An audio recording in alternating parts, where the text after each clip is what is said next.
Okay, so this is everything new that was added to Codex CLI over the last week. First of all, you want to make sure that you have Codex CLI updated by running this command over here, and you should be on version 0.44.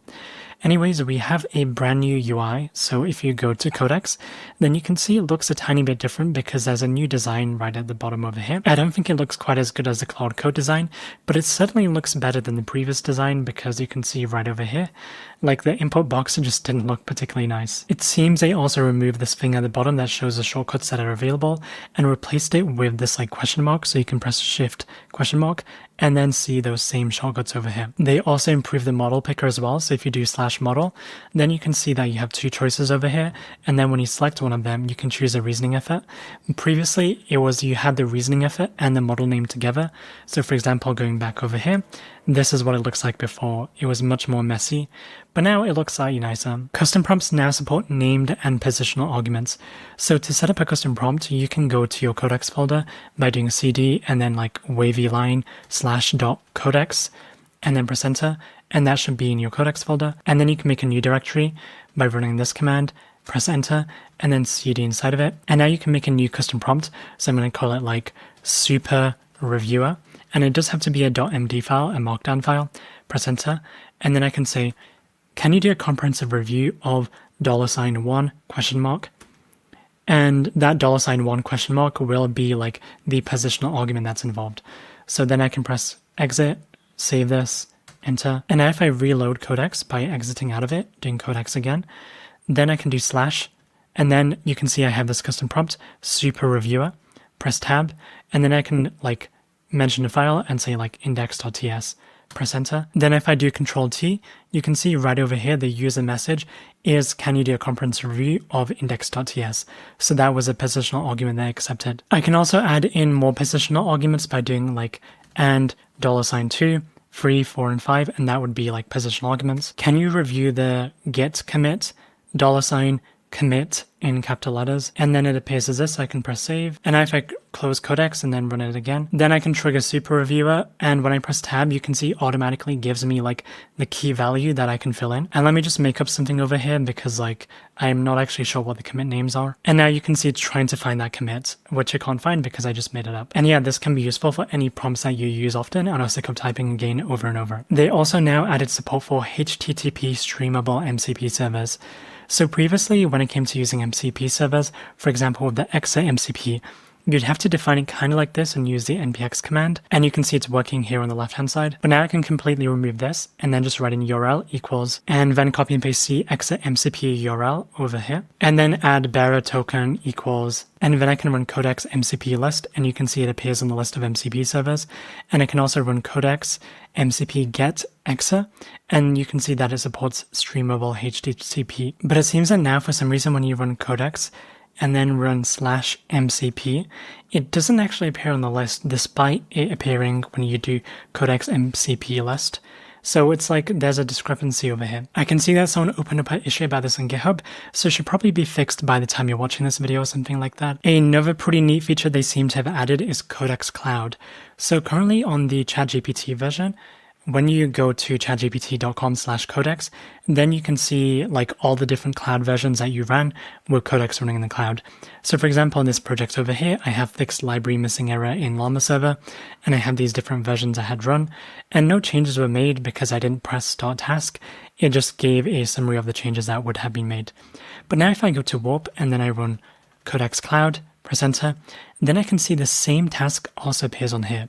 I can press enter, and then I can press tab to cycle through their different attempts as it shows here. And then I can press A to apply any changes that have been made, but it says no diff available to apply because it didn't actually make changes since I didn't approve the task. I think if I press enter, then it should open any changes that were actually made, but no changes were made. I can also press new task by pressing N, and then give it a task like find a bug and fix it. And I can press Ctrl N to cycle between the number of attempts that will happen in parallel, which is exactly like the web version where you have version 1, 2, 3, and 4. So I'll press down, have 3 of these running in parallel, press enter, and I can also press Ctrl O to change the environment that it's running on. But I only have one environment right now. Press escape, press enter, and that will set off the task. And then I can see the task is pending over here. Press refresh to reload it as well, and press enter, and I can see the conversation so far. And then finally, I can press quit as well. And ultimately, I think that this is slightly nicer because I knew that ChatGPT, the web version of Codex, did exist, but I rarely used it myself because I didn't like going on the website and switching between the two. But now it seems that you can do the cloud version all in your terminal, which seems pretty handy. So you can probably do something like if you're on a train and you have like pretty spotty internet, then you can set up a cloud version and then review the cloud version once you're done because it will be stable in the cloud. Another useful thing is that it now shows the context window usage whilst tasks are running. So if you give it a task such as give me a summary of the project, press enter, and then you write /status, then you can see it shows the exact amount of tokens that have been used. And then if I run it again, /status, you can see the number has now been updated as well. So I think that can satisfy any curiosity that you may have because you can see the exact amount of tokens that have been used instead of just looking at the general percentage left instead. And there are tons more small quality of life improvements. So yeah, I think that Codex CLI is getting really good. I think in a couple months it will have caught up to Claude Code in terms of features. And yeah, I just really enjoy using it. I was actually going back and forth between Claude Code on the left-hand side and Codex CLI on the right-hand side, and then getting Claude Code to do the implementation and Codex CLI to check the implementation that Claude Code was actually doing, and then giving back the task to Claude Code to then complete. And I did make a separate video about it. And it seems that Claude Code with Sonnet 4.5, whilst it does do a better job at completing the tasks, it still just ignores the fact that there are still some outstanding tasks. So you can see over here, there are still some outstanding tasks that Codex CLI identified based on this like fix that I was making to my application HyperWhisper that you can see here. There's a coupon code down below if you are interested. And despite some back and forth, it kept failing to actually execute and finalize some of the last remaining tasks. And then I said to Codex CLI, can you just fix it instead? Because Claude Code kept failing to fix these particular issues. And yeah, it does a pretty good job, as you can see over here. So far my workflow has still been using Codex CLI and Claude Code together in parallel, but I have been experimenting with a bunch of other models as well because I'm genuinely interested in the capabilities of the latest models. So I'm like trying a bit of everything really.